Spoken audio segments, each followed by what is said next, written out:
ദിവസങ്ങൾ കഴിഞ്ഞു. പാവപ്പെട്ട ചില സഹോദരങ്ങൾ, ഇവിടെ നമുക്ക് അവരെ കമ്മിക്കൂട്ടെന്ന് വിളിക്കാതിരിക്കാൻ നിവൃത്തിയില്ല. അന്തംകമ്മികളെന്നൊന്ന് ഉറപ്പിച്ചു വിളിക്കാം.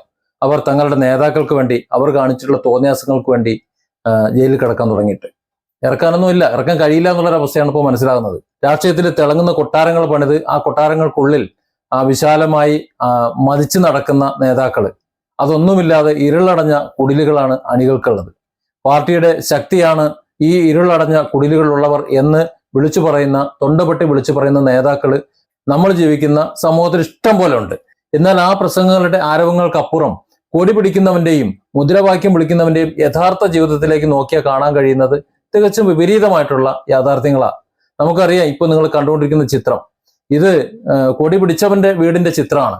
ഈ കാണുന്നത് കൊടി പിടിക്കാൻ പറഞ്ഞവന്റെ ചിത്രമാണ്. ഇതാണ് ഇതിന്റെ വ്യത്യാസം എന്ന് പറയുന്നത്. നേതാക്കളുടെ ആഡംബര ജീവിതവും സാധാരണക്കാരായിട്ടുള്ള അണികളുടെ കൈപ്പേറിയ ജീവിത സാഹചര്യവും തമ്മിലുള്ള ആഴമേറിയിട്ടുള്ള ഒരു അന്തരമുണ്ട്. ആ അന്തരം ഇന്നത്തെ രാഷ്ട്രീയ വ്യവസ്ഥിതിയുടെ ഏറ്റവും വലിയ വൈരുദ്ധ്യമായിട്ട് വേണം നമ്മൾ കാണാൻ. ആഡംബരത്തിന്റെ കോട്ടകളിലാണ് നേതാക്കള്. ഇന്നത്തെ ഇടതുപക്ഷ രാഷ്ട്രീയത്തിലെ ജനപ്രതിനിധികളും നേതാക്കളും സഞ്ചരിക്കുന്ന വണ്ടികളുടെ വില ഒന്ന് നോക്കിയാൽ മതി. അവർ താമസിക്കുന്ന മന്ദിരങ്ങളുടെ വലിപ്പവും അതിന്റെ വാടകയും അല്ലെങ്കിൽ അതിന്റെ വിലയും ഒന്ന് നോക്കിയാൽ മതി. അതൊന്നും ഇവിടെ ചർച്ചയാകാത്ത ദിവസമൊന്നുമില്ല. പക്ഷെ നമുക്ക് അണികൾക്ക് മനസ്സിലാഞ്ഞിട്ടാണ്.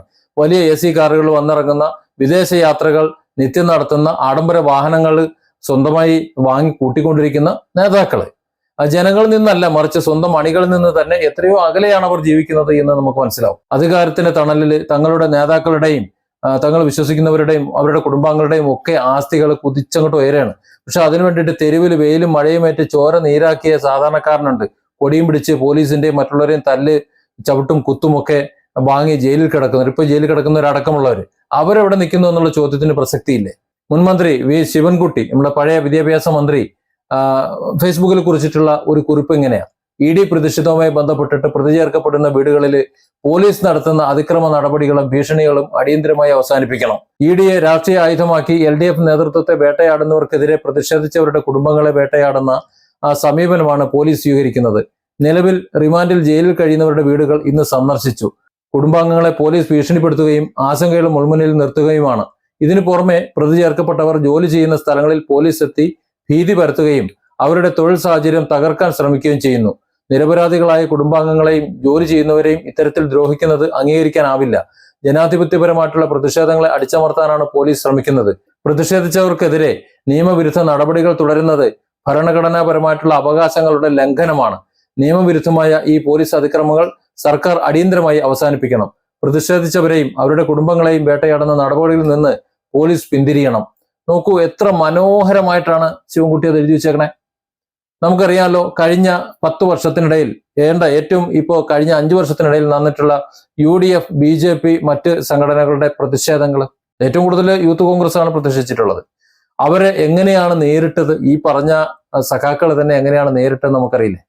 ഹെൽമറ്റ്, ചെടിച്ചട്ടി, കുറുതടി, വടി, മുഖ്യമന്ത്രിയുടെ ഗൺമാൻ പോലും അടിയാണ്, ഇറങ്ങി അടിക്കുന്ന ഒരു സിറ്റുവേഷൻ. രക്ഷാപ്രവർത്തനം ഒന്ന് മനോഹരമായിട്ട് പേരിട്ട് കൊടുത്തു, ഇല്ലേ? ഇത് തന്നെയല്ലേ? അപ്പൊ അങ്ങനെയൊക്കെ കാട്ടിക്കൂട്ടിയവരാണ് ഇങ്ങനെ ഇരുന്ന് എഴുന്നള്ളിക്കുന്നത്. സത്യത്തിൽ ലജ്ജ തോന്നുകയാണ്. ഇതിനേക്കാണല്ലോ പിടിച്ച് ജനപ്രതിനിധിയാക്കിയല്ല മന്ത്രിയാക്കിയിട്ട് അങ്ങോട്ട് കയറ്റി ഒരു 5 കൊല്ലം ഇരുത്തിയത് എന്ന്. പാർട്ടിക്ക് വേണ്ടി ജീവിതം മാറ്റിവെച്ച എത്രയോ കുടുംബങ്ങൾ ഇന്നും ഒരു നേരത്തെ ആഹാരത്തിനായിട്ട് ബുദ്ധിമുട്ടുന്നുണ്ട്. അത് ഈ നേതാക്കൾ കണ്ടോ എന്നറിയില്ല. ശിവൻകുട്ടി ചെന്നിരുന്ന ആ വീടുകളുടെ അവസ്ഥകളൊന്ന് ആലോചിച്ച് നോക്ക്. ആ വീട്ടില് പെയിന്റ് അടിച്ചിരുന്നു. പെയിന്റ് അടിക്കേണ്ട ആവശ്യമില്ല, അതാണ് അവിടുത്തെ അവസ്ഥ. അവിടെ കുട്ടികളില്ലേ, അവരെങ്ങനെ ഭക്ഷണം കഴിക്കും? രോഗികളായിട്ടുള്ള പലരും ഉണ്ട് പല വീടുകളിലും. അവരെയൊക്കെ ഇനി ആരാ സംരക്ഷിക്കുന്നത്? അവിടത്തേക്ക് അത്താണിയാണ് ജയിലിൽ പോയി കിടക്കുന്നത്.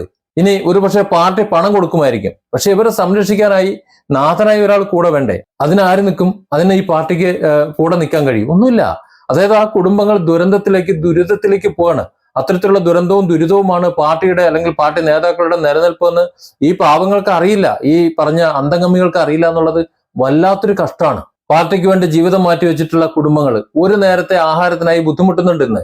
നേതാക്കളുടെ ആജ്ഞകളനുസരിച്ച് സ്വന്തം ജോലിയും കൂലിയും കളഞ്ഞിട്ട് തെരുവിലിറങ്ങുന്ന ഈ അണികള്, അവർ പലരുടെയും അടുപ്പുകളിൽ നിന്ന് പുകയുന്നില്ല എന്നതാണ് യഥാർത്ഥത്തിൽ സത്യം. രാഷ്ട്രീയ സംഘർഷങ്ങളിൽ പെട്ടിട്ട് ജീവനോ അല്ലെങ്കിൽ കൈകാലുകളോ ഒക്കെ നഷ്ടപ്പെട്ട അണികളുടെ വീടുകളിൽ ചെന്നാൽ ഇതൊക്കെ കാണാൻ പറ്റും. കൊടും പട്ടിണിയും നിസ്സഹായാവസ്ഥയുമാണ്. കുടുംബത്തിന്റെ ആ നിസ്സഹായാവസ്ഥ കണ്ടിട്ട് നമുക്ക് പോരേണ്ടി വരും. കേസിന് പുറകെ നടന്ന് സാമ്പത്തികമായി തകർന്നടിയുന്നത് വേറെ, അവരുടെ കുടുംബം വിറ്റ് കേസ് നടത്തേണ്ടി വരും എന്നുള്ളൊരു യാഥാർത്ഥ്യവും.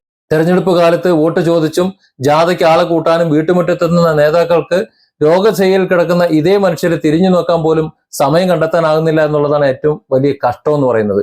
ഫോട്ടോ എടുക്കാൻ PR വർക്കുകൾക്ക് വേണ്ടിയിട്ട് നടത്തുന്ന ചില പ്രഹസന സന്ദർശനങ്ങളുണ്ട്. അതിനപ്പുറം ശാശ്വതമായിട്ടുള്ള ഒരു സഹായവും ഈ പാവങ്ങൾക്ക് ലഭിക്കുന്നില്ല. തന്റെ മന്ത്രി അല്ലെങ്കിൽ തന്റെ സഖാവ് വീട്ടിൽ വന്ന് കയറി ഒന്ന് ഫോട്ടോ എടുത്ത് പോയി എന്ന് ഒരുപക്ഷെ അവർ പറയുമായിരിക്കും. അതിലപ്പുറത്തേക്ക് എന്താണ് ഉള്ളത്? ഇന്നത്തെ രാഷ്ട്രീയം, ഇന്നത്തെ ഇടതുപക്ഷ രാഷ്ട്രീയം എന്ന് പറയുന്നത് കൊടി പിടിക്കുന്നവന് ആത്മത്യാഗമാണ്. അതേസമയം അവന്റെ കയ്യിൽ കൊടിയെടുത്ത് വെച്ചു കൊടുക്കുന്നവന്, കൊടി പിടിപ്പിക്കുന്നവന് ആഡംബരമായിട്ട് ജീവിക്കാൻ, ആഘോഷമായി ജീവിക്കുന്ന ഒരവസ്ഥ, ആ അവസ്ഥ മാറണം. അണികൾ തങ്ങളുടെ നേതാക്കളുടെ ആഡംബര ജീവിതവും സ്വന്തം കുടുംബത്തിന്റെ കണ്ണീരും തമ്മിൽ ഒന്ന് താരതമ്യം ചെയ്യേണ്ട സമയം അതിക്രമിച്ചേക്കാണ്. ആരുടെയൊക്കെയോ അധികാര കസേരകൾക്ക് ഉറപ്പുകിട്ടാൻ വേണ്ടി സ്വന്തം ജീവിതവും മക്കളുടെ ഭാവിയും പണയം വെക്കുന്ന ഈ അണികള് സ്വയം ഒന്ന് ചിന്തിച്ചു തുടങ്ങിയാൽ, അതല്ലെങ്കിൽ അങ്ങനെ ചിന്തിച്ചു തുടങ്ങുമ്പോൾ മാത്രമേ ഈ വ്യവസ്ഥയിൽ എന്തെങ്കിലും മാറ്റമുണ്ടാവൂ. അതുകൊണ്ട് അടിമകളാകാം, അടിമ കണ്ണുകളുമാകാം. പക്ഷെ അവനവന്റെ പെണ്ണുങ്ങള്, അവനവന്റെ കുട്ടികള്, അവനവന്റെ മാതാപിതാക്കള്, തന്റെ വീട്ടിലെ അന്തരീക്ഷം, തന്റെ വീട്, കടം, കൂട്, കുടുക്ക, ഇതൊക്കെ അന്വേഷിച്ചിട്ട് ഇതൊക്കെ നോക്കിയിട്ട് വേണം ഈ പറയുന്ന തന്റെ നേതാക്കന്മാർക്ക് വേണ്ടിയിട്ട് ചാവാനും കൊല്ലാനും ഇനി അകത്ത് കടക്കാനും ശ്രമിക്കേണ്ടത്. Different angles. Don't forget to subscribe and support this channel.